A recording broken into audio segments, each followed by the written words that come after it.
Good morning class, welcome in accountancy video. Accountancy के अंदर हम लोग हमारा चैप्टर रिडम्पशन ऑफ डिबेंचर कर रहे थे, जो कि हमारा सेकेंड वॉल्यूम वाली बुक का थर्ड चैप्टर है। उसके अंदर मैंने फर्स्ट वीडियो में आपको कुछ बेसिक थ्योरी जो आपके एमसीक्यूज और fill in the blanks 1 marks के हिसाब से बहुत इंपॉर्टेंट थी, और कुछ मैंने प्रैक्टिकल क्वेश्चंस उठाए थे। अब आज की वीडियो के अंदर मैं आपकी बुक के ही जो चैप्टर के पीछे के बैक के जो प्रैक्टिकल क्वेश्चंस है वो क्वेश्चन नंबर 12 उठा रही हूँ, और इस वीडियो के अंदर हम वही क्वेश्चंस देखेंगे क्लास।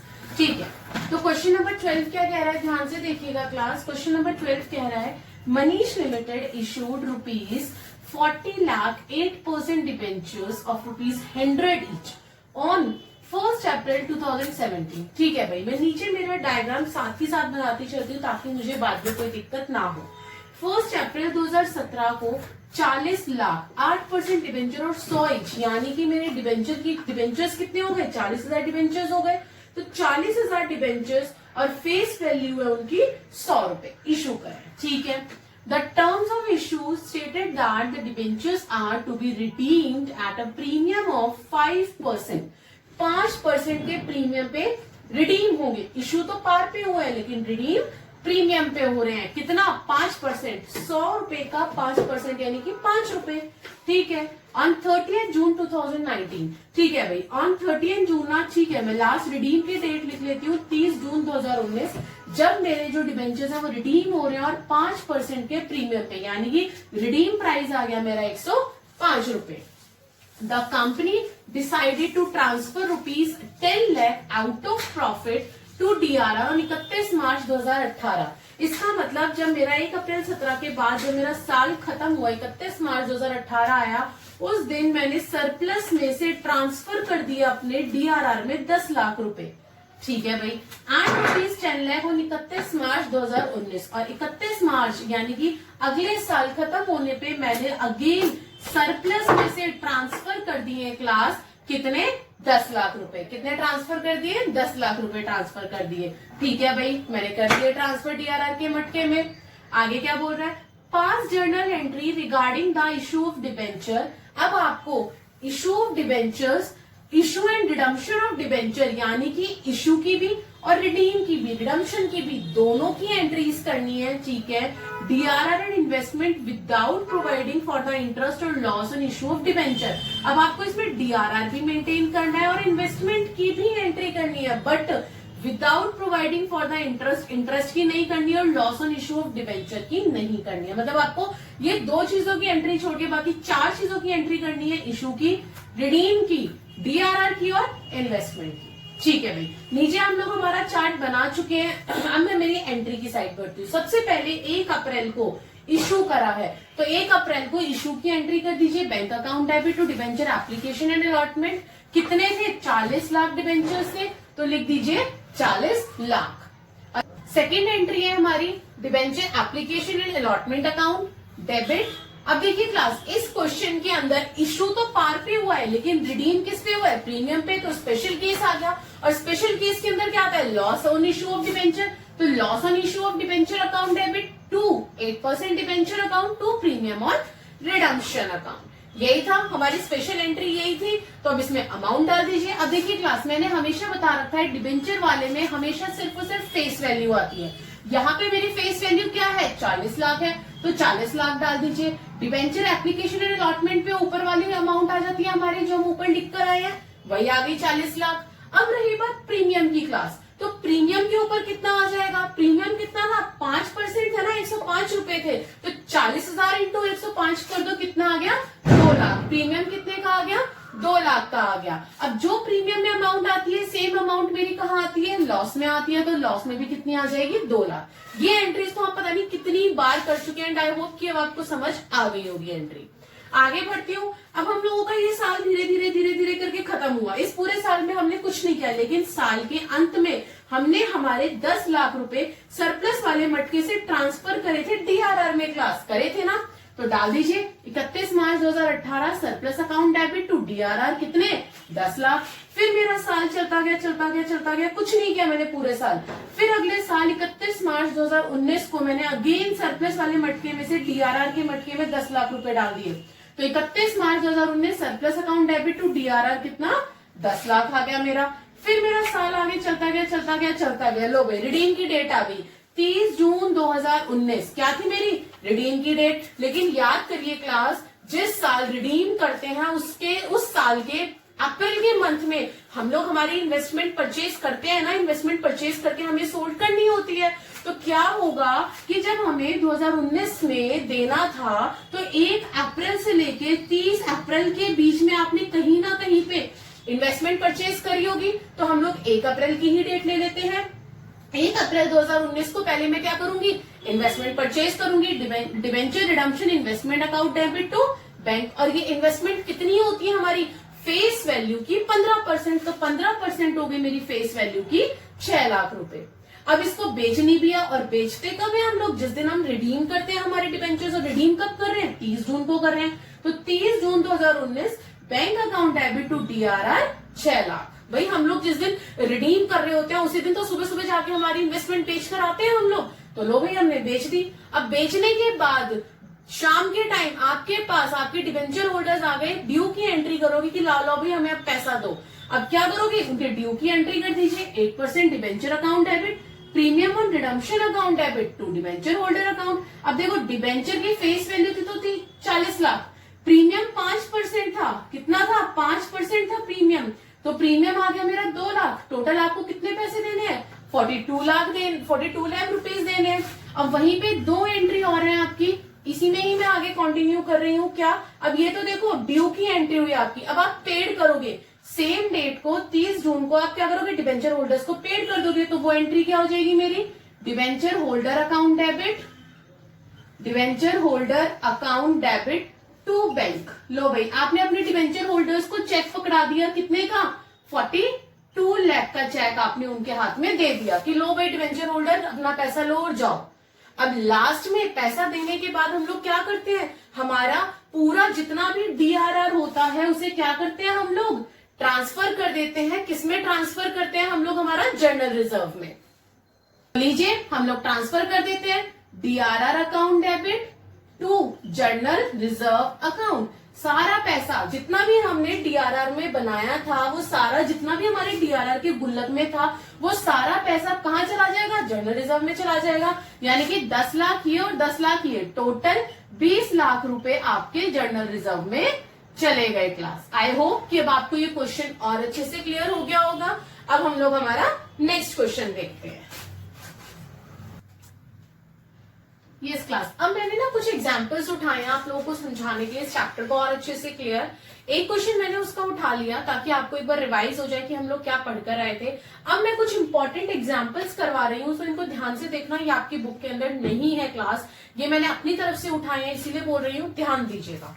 सबसे पहले एग्जाम्पल क्या बोल रहा है? X limited issued 4508% debentures of ₹500 each at a discount of 20%। यानी कि डिस्काउंट है इस बार मेरे को इशू के ऊपर 20% on 1 April 2018। These debentures are redeemable after 4 years। और ये सारे डिबेंचर्स रिडीम कब हो रहे हैं? 4 साल बाद। यानी कि 18 से 19, 19 से 20, 20 से 21, 21 से 22, 2022 में जाके ये रिडीम होंगे। ठीक है, फाइन। आपको क्या फाइंड करना है? इशू प्राइस ऑफ पर डिबेंचर। अब आपको पर डिबेंचर का इशू प्राइस निकालना है। क्यों? क्योंकि उसने यहाँ पे मुझे डिस्काउंट दिया था, तो निकाल दीजिए।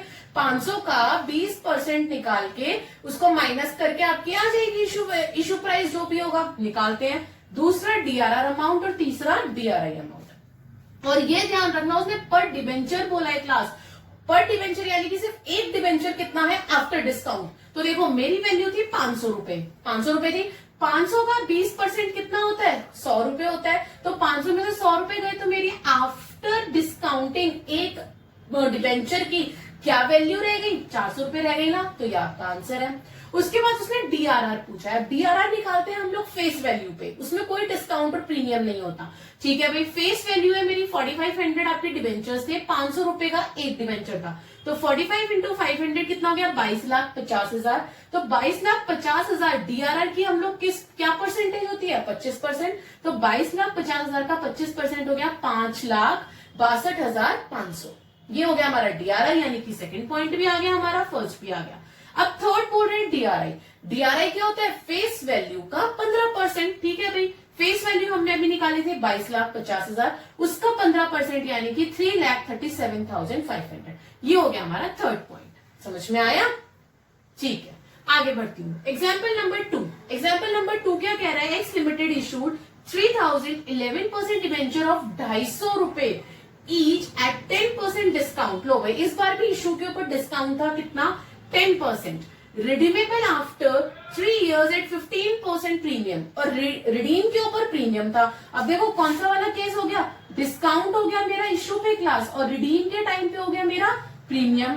हो गया ना स्पेशल केस मेरा ये, कि इशू के टाइम पे डिस्काउंट और रिडीम के टाइम पे प्रीमियम। अब आपको क्या करना है? पास जर्नल एंट्री फॉर इशू, ठीक है, दूसरा डीआरआर की अमाउंट और तीसरा डीआरआई की अमाउंट।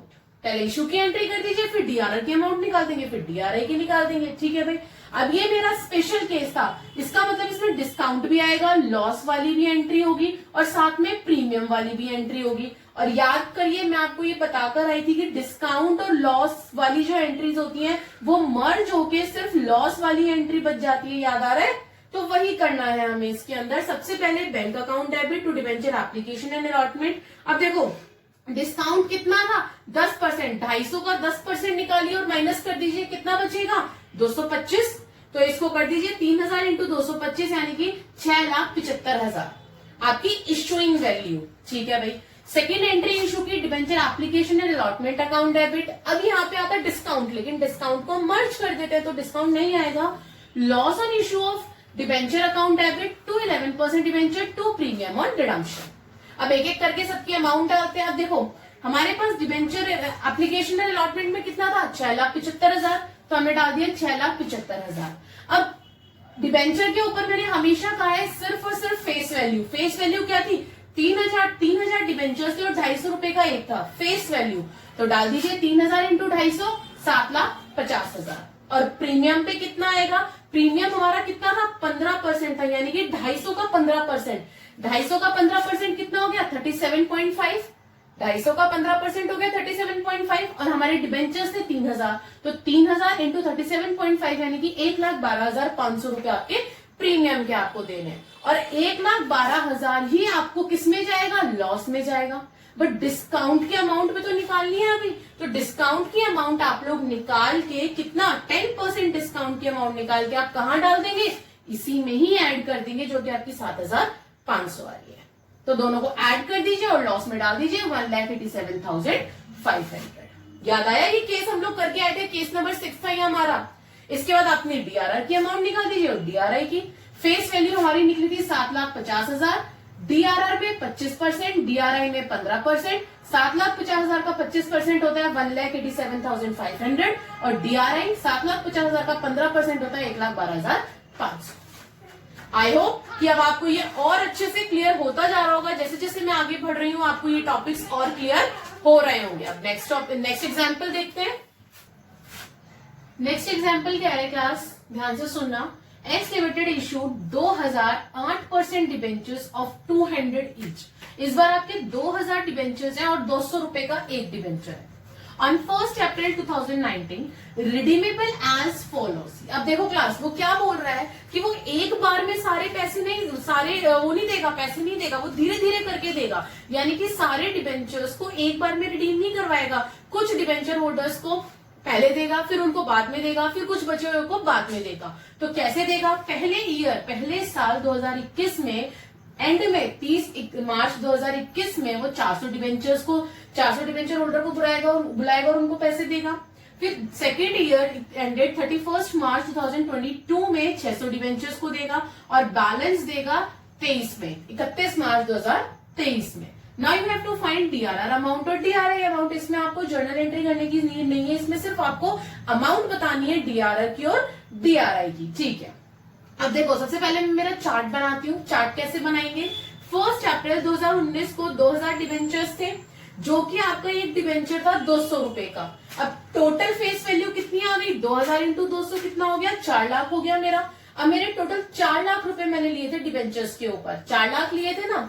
अब देखो, अब धीरे धीरे करके देने हैं। सबसे पहले 21 में 600, चलो भाई यहाँ पे मेरा 31 मार्च 2020 आया, ये मेरा पहला साल। दूसरा साल 31 मार्च 2021, तीसरा बनाया मैंने 31 मार्च 2022, और चौथा बनाया 31 मार्च 23 का, क्योंकि यहाँ पे 23 तक ही था। अब 31 मार्च 2021 में 400 डिबेंचर होल्डर को आपने बुला लिया पैसे देने के लिए। फिर 31 मार्च 2022 को आपने 600 डिबेंचर होल्डर्स को बुला लिया, और लास्ट में बैलेंस यानी कि कितने बचे, 400 और 600 1000 हो गए, 2000 में से 1000 गए, तो बैलेंस कितने बचे मेरे, 1000 डिबेंचर होल्डर्स बचे, उन्हें भी बुला लिया। ठीक है भाई, पहला रिडीम, दूसरा रिडीम, तीसरा रिडीम, 3 बार रिडीम कर रहे हैं हम लोग। अब उसमें से भी क्लास उनकी पहले टोटल फेस वैल्यू निकाल लेते हैं, ताकि हमें नीचे डीआरआई निकालने में दिक्कत ना हो। देखिए 4 लाख थे टोटल, राइट। अब टोटल 2000 डिबेंचर्स थे, राइट। 2000 डिबेंचर्स में से 400 डिबेंचर, और एक डिबेंचर कितने का था, 200 का, तो 400 इंटू 200 कितना हो गया आपका, एक डिबेंचर 200 का था ना, और टोटल 400 डिबेंचर को आपको पैसे देने थे डिबेंचर होल्डर को, तो 400 इंटू 200 हो गया मेरा 80,000। अब 600 डिबेंचर और एक डिबेंचर कितने का था, 200 का, तो 600 इंटू 200 1,20,000 हो गए। 1,20,000 रुपए आप दोगे 31 मार्च 2022 में, और बैलेंस यानी कि 1000 डिबेंचर के पैसे 200 रुपए के हिसाब से, यानी कि 2 लाख रुपए आप 31 मार्च 2023 में दोगे अपने डिबेंचर होल्डर्स को बुला के। ठीक है, ये मेरी पूरी बाइफिकेशन हो गई। अब मैं पहले मेरी अमाउंट निकालनी स्टार्ट करती हूँ। सबसे पहले उसने डीआरआर बोला कि भाई आपको डीआरआर निकालना है, तो डीआरआर क्या होता है, 25% of face value of debenture. देखो फेस वैल्यू क्या है, 4 लाख है मेरी ओवरऑल, और डीआरआर तो आपका एक ही बार ऊपर बन जाता है ना, जितनी बार उसने बोला हो उतनी बार बनेगा, लेकिन अगर अलग अलग नहीं बोला तो एक ही बार बनेगा। तो 4 लाख का 25% कितना हो गया मेरा, 1 लाख। लो भाई मेरा पहला हो गया, मैंने डीआरआर की अमाउंट निकाल दी। अब डीआरआई देखो कितनी बार बनेगा क्लास, जितनी बार रिडीम करोगे उतनी बार आपको डीआरआई बनाना पड़ेगा। अब देखो 3 बार रिडीम कर रहे हो, और डीआरआई कब बनता है, अप्रैल के मंथ में बनता है, 1 अप्रैल टू आपका 30 अप्रैल, और आपका वो सिर्फ उसी मंथ में बनेगा, और जिस साल आप रिडीम करोगे उस साल के अप्रैल के मंथ में। अब देखो पहले साल मैंने कुछ रिडीम नहीं करा तो मेरा कुछ नहीं बना, अगले साल के एंड में जाके मैं रिडीम कर रही हूँ 31 मार्च को, तो इसका मतलब 1 अप्रैल से 30 अप्रैल के 1 अप्रैल 2020 से 30 अप्रैल 2020 के बीच में मेरी डीआरआई बननी चाहिए ना। कौन सी वाली, जो हम 31 मार्च 2021 को रिडीम करेंगे उसकी। तो उसमें कितने थे मेरे टोटल फेस वैल्यू, 80,000 था ना, तो इसका मतलब DRI 15% of face value of debenture to be redeemed in the following years. जिस साल रिडीम कर रहे हो उसी साल की फेस वैल्यू के ऊपर उसी फाइनेंशियल ईयर के अप्रैल के मंथ में बनानी है, तो यानी कि 15% 80,000 के। देखो और डेट क्या है आपकी यहाँ पे, 1 अप्रैल 2021, 1 अप्रैल 2020, 1 अप्रैल 2020 को बनाओगे आप किसके लिए, 80,000 वाले डिवेंचर्स के लिए। तो 80,000 का 15% यानी कि 12,000 ऑन और बिफोर ऑफ 30 अप्रैल 2020, यानी कि 30 अप्रैल 2020 से पहले। तो हम लोग 1 अप्रैल को बना लेते हैं, खत्म बात, बाद में भूल गए तो बना लिया। अब ये साल मेरा आगे कैरी ऑन हो रहा है, मुझे पता चल रहा है कि मैं 31 मार्च 2022 को फिर अपने 600 डिवेंचर होल्डर्स को पैसा दूंगी, कितना, 1,20,000। तो अब मेरा बनेगा 15% 1,20,000 के ऊपर, और इस फाइनेंशियल ईयर के अप्रैल के मंथ में कितना आ जाएगा, 18,000 ऑन और बिफोर ऑफ 30 अप्रैल 2021, यानी कि मैं 1 अप्रैल 2021 को ही बना लेती हूँ क्लास, 1 अप्रैल 2021 को ही बना लेती हूँ कि मैं बाद में भूल ना जाऊं। आगे बढ़ती हूँ, अब अगले साल फिर मैं रिडीम कर रही हूँ 1000 डिवेंचर, तो 1000 डिवेंचर यानी कि टोटल मुझे 2 लाख रुपए देने हैं, तो 2 लाख का 15% में 1 अप्रैल 2022 को ही बना लूंगी क्लास, ताकि मैं बाद में भूल ना जाऊं। तो बना लीजिए 15% 2 लाख का 30,000 ऑन और बिफोर ऑफ 30 अप्रैल 2022। समझ में आया, मतलब जिस साल जितने डिवेंचर्स आप रिडीम कर रहे हैं ना, उस साल के फाइनेंशियल ईयर के अप्रैल के मंथ में आपको 1 से लेकर 30 अप्रैल तक डीआरआई बना के दिखाना पड़ेगा, वरना आपका आंसर गलत हो जाएगा। चलो भाई, ये हो गया मेरा एग्जाम्पल नंबर 3। अब बात करती हूँ एग्जाम्पल नंबर 4 की। एग्जाम्पल नंबर 4 क्या कह रहा है, x limited issue 2000 14% debentures of 300 each. इस बार 2000 डिवेंचर्स थे और 300 रुपए का एक डिवेंचर था।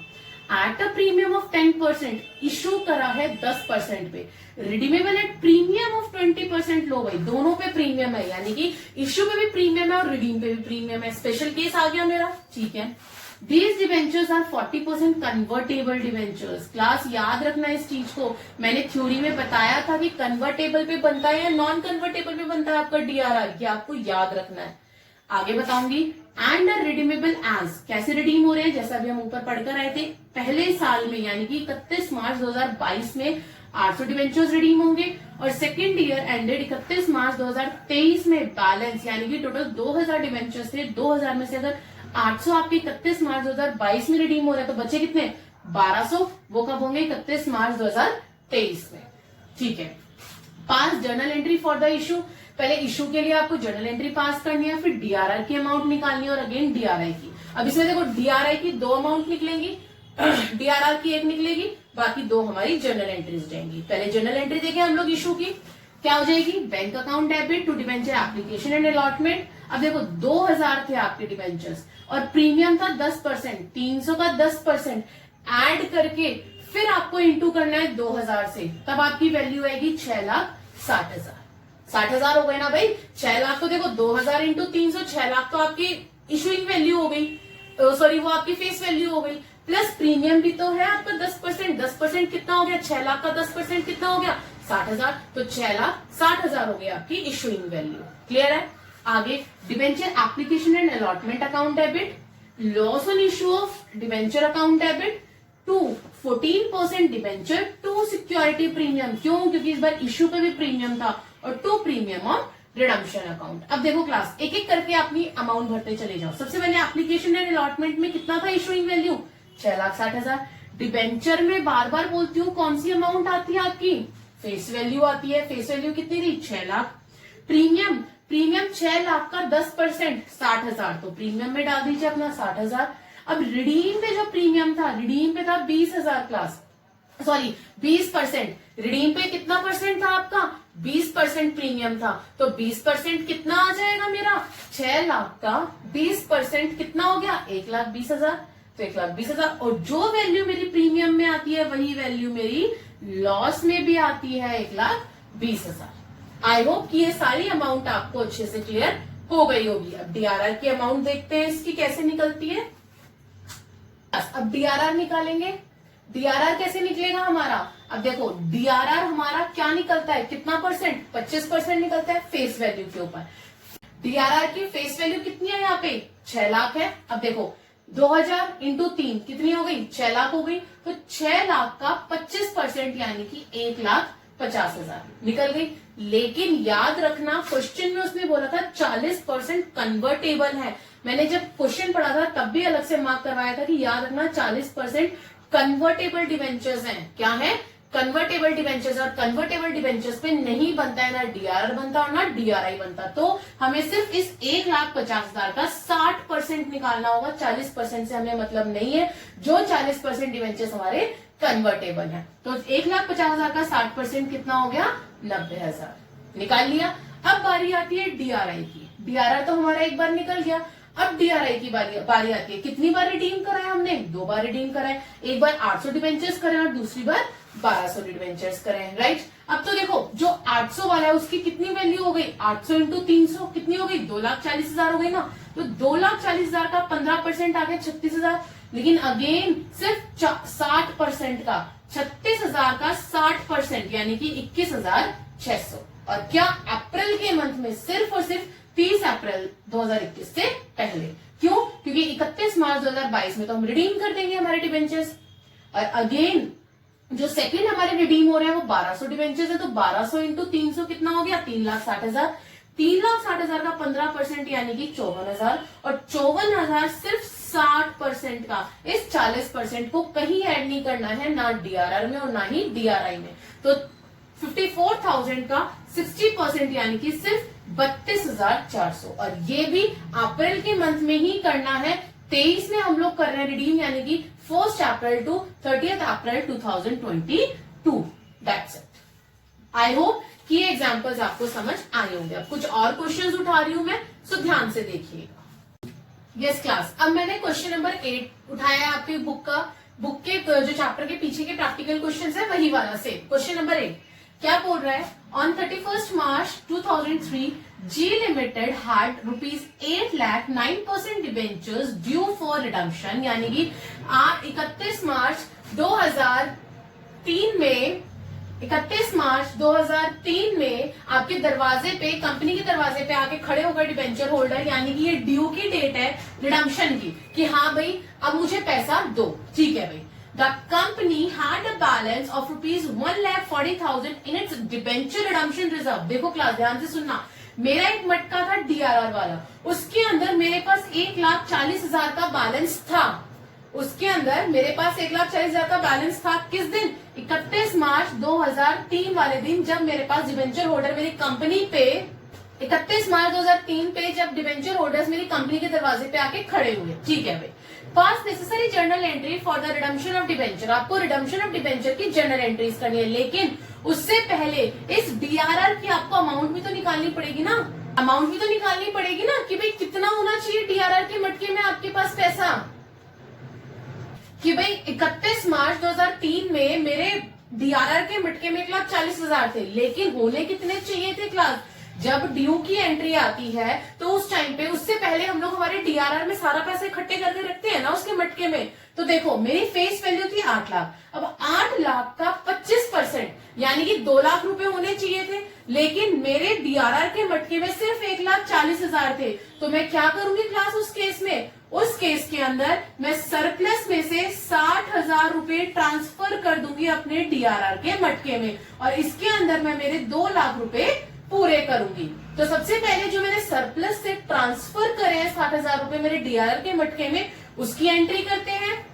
Surplus account debit to DRR, कितने? 60,000, सिर्फ 60,000 से होगी, याद रखना, क्योंकि आपके पास उस डेट को डीआरआर में 1,40,000 ऑलरेडी थे पहले से, सिर्फ 60,000 मैंने ट्रांसफर करे हैं सरप्लस से डीआरआर में, ठीक है भाई। उसके बाद क्या होगी? आप अपनी इन्वेस्टमेंट सोल्ड परचेज करोगे पहले, तो DRI account debit to bank, यानी कि 8 लाख का 15% कितना हो गया? 1,20,000, डाल दीजिए अमाउंट। अब इन्वेस्टमेंट को क्या करेंगे? 31 मार्च 2003 में सेल करेंगे सुबह सुबह, भाई जिस दिन मांगना है उस दिन सुबह सुबह हम लोग बेच देंगे हमारी इन्वेस्टमेंट। तो एक bank account debit to DRI 1,20,000, ठीक है भाई। अब बेचने के बाद दोपहर के टाइम पे आपके दरवाजे पे वो खड़े हैं कि ला लो भाई ड्यू बताओ कितना ड्यू है, तो ड्यू की एंट्री हो जाएगी 9% debenture account debit to debenture holder. कितने देने उन्हें? 8 लाख रुपए देने हैं ना, तो 8 लाख। अब आप उन्हें चेक काट के दोगे, और चेक कितने का काट के दोगे? 8 लाख का। तो चेक काट के दे दीजिए debenture holder account debit to bank, 8 lakh का चेक काट के दे दिया, वो अपने घर चले गए, आप अपनी कंपनी में। अब लास्ट की एंट्री क्या होती है? ट्रांसफर की जर्नल रिजर्व में डीआरआर में कितना पैसा था? पूरे 2 लाख हमने कर दिए थे ना, तो ट्रांसफर पूरे 2 लाख होंगे क्लास, याद रखना इस चीज को। DRR account debit to journal reserve 2 lakh, और ये सारी एंट्रीज मेरी 31 मार्च 2003 की ही होंगी। क्यों? क्योंकि वो मेरी रिडीम की ड्यू की डेट है क्लास। क्लियर है? आई होप कि अब ये क्वेश्चन समझ आ गया होगा। इस क्वेश्चन के अंदर मुझे मेन यही बताना था आपको कि सरप्लस से आप डीआरआर में कितना ट्रांसफर करोगे, और लास्ट में डीआरआर से जनरल रिजर्व में कितना ट्रांसफर करोगे। नेक्स्ट क्वेश्चन हमारा क्वेश्चन नंबर 10, ध्यान दीजिएगा। Mansi limited had 6,000 10% debenture of ₹100 each, ठीक है भाई। 6,000 डिबेंचर थे और एक डिबेंचर था 100 रुपए का। For redemption on 31 March 2019, redeem हो रहे थे 31 मार्च 2019 को। Assuming that the debenture were redeemed out of profit, कुछ याद आया? आउट ऑफ प्रॉफिट के लिए मैंने क्या बताया था क्लास? अगर आप आउट ऑफ प्रॉफिट में से रिडीम करते हैं तो इसका मतलब डीआरआर में आप लोग पूरा 100% लेंगे अपनी फेस वैल्यू का। इस टाइम पे आउट ऑफ प्रॉफिट्स में से हम लोग 25% नहीं लेते डीआरआर में, पूरा 100% लेते हैं फेस वैल्यू का। Pass journal entry for the redemption of debenture, there was a credit balance of ₹6 lakh. 6 lakh का क्रेडिट बैलेंस था आपके सरप्लस में, यानी कि balance in statement of P&L में। तो सबसे पहले डीआरआर कर दीजिए 100% ऑफ 6 लाख, पूरा 6 लाख, और डीआरआई के अंदर क्या आ जाएगा? 15% ऑफ 6 लाख, क्योंकि 6 लाख आपकी फेस वैल्यू थी, तो कितना आ गया मेरा? 90,000। 15% 6 लाख का, निकल गई दोनों की वैल्यू। अब अपनी एंट्रीज कर दीजिए जैसे करते आते हैं। कैसे? सबसे पहले सरप्लस से आप ट्रांसफर करेंगे डीआरआर में, surplus account debit to DRR पूरे 6 लाख। अब इन्वेस्टमेंट परचेज करेंगे तो DRI account debit to bank, investment कितने की करेंगे? 90,000 की।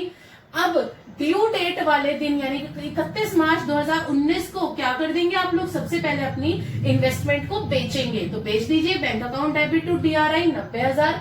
अब ड्यू की एंट्री हो जाएगी 10% debenture to debenture holder, 6 lakh रुपए देने हैं ना।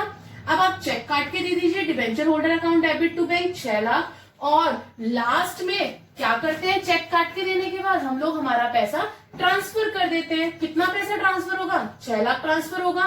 तो कर दीजिए DRR account debit to journal reserve, कितना, 6 लाख। समझ में आया। इसके आगे यहाँ पे ये आपकी एंट्री नंबर 6। आई होप कि क्लास आज की वीडियो के अंदर मैंने आपको कुछ आपके बुक के क्वेश्चंस उठाए, कुछ मैंने अपनी तरफ से आपको एग्जांपल्स करवाए हैं, और ये सारे क्वेश्चंस अगर आप अच्छे से कर लेते हैं तो इस चैप्टर में आपको कहीं कोई प्रॉब्लम नहीं आनी चाहिए। अगर फिर भी आपको लगता है कि आपको कोई डाउट है तो please right me in the comment box, ताकि उन डाउट्स को मैं क्लियर कर सकूं। Please like share and subscribe the video, ताकि अब जो सब्सक्राइब द चैनल, ताकि अब जो मैं आगे नेक्स्ट वीडियो इसी चैप्टर की कंटिन्यू करने वाली हूँ और कुछ इंपॉर्टेंट क्वेश्चंस के साथ वो आप तक पहुंच सके। Thank you class.